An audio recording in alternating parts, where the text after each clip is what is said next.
มื้อนี้ก็วันจันทร์เนาะตอนเทง12 โมงได้กินส้มมะยมทุกคนสิขึ้นไปโซ่เอามะยมลงมากินปลาถ้วยแจ่วไว้ก่อนทุกคนเลยเดี๋ยวขึ้นเอามะยมก่อนได้ทุกคนเด้อ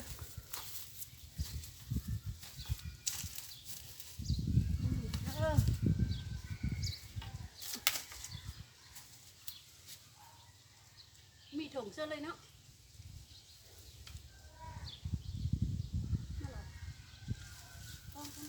กล้องเข้ามาทุกคนอย่ากล้องเข้ามาเบิ้งมะยมรวมกันอย่าเข้ามาเสื้อชิเลยหงอกกับเสื้อเนาะแย่เสื้อรถ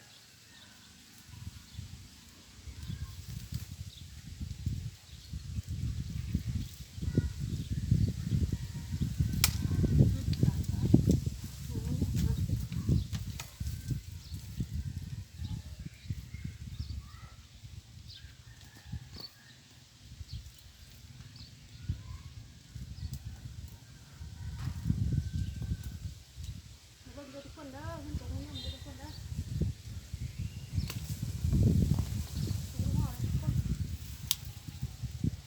ร่องทุกคน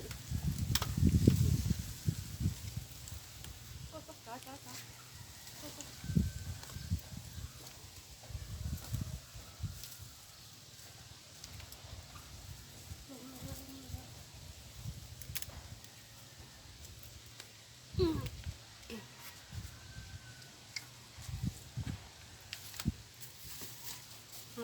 หยุดเลยก็ได้เลยบันทึกแล้วเด้อกินส้มมะยมเด้อ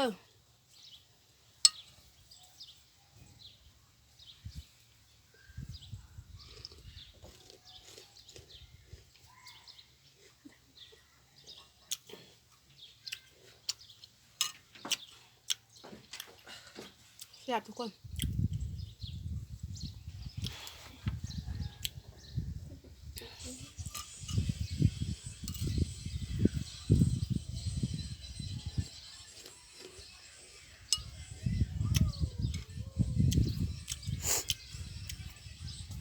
บรรยากาศ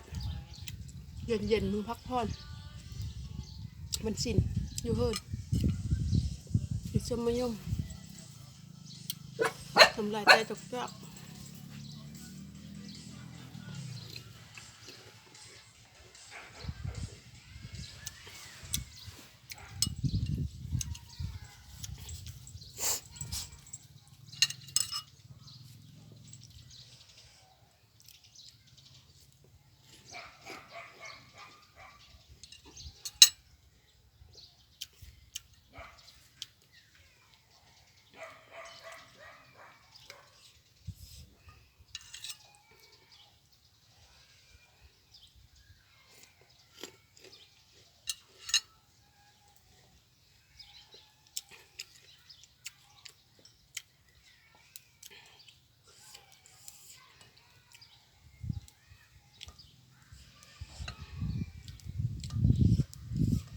ลงแล้วก็สูดกินรส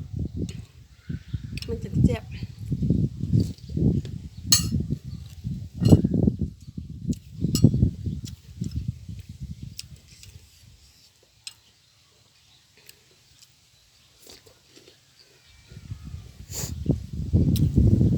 มาเร็ว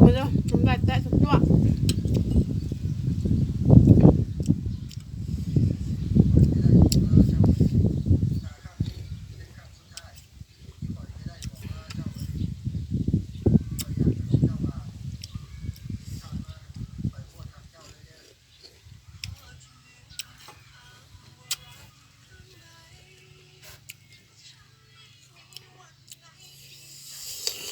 เผ็ด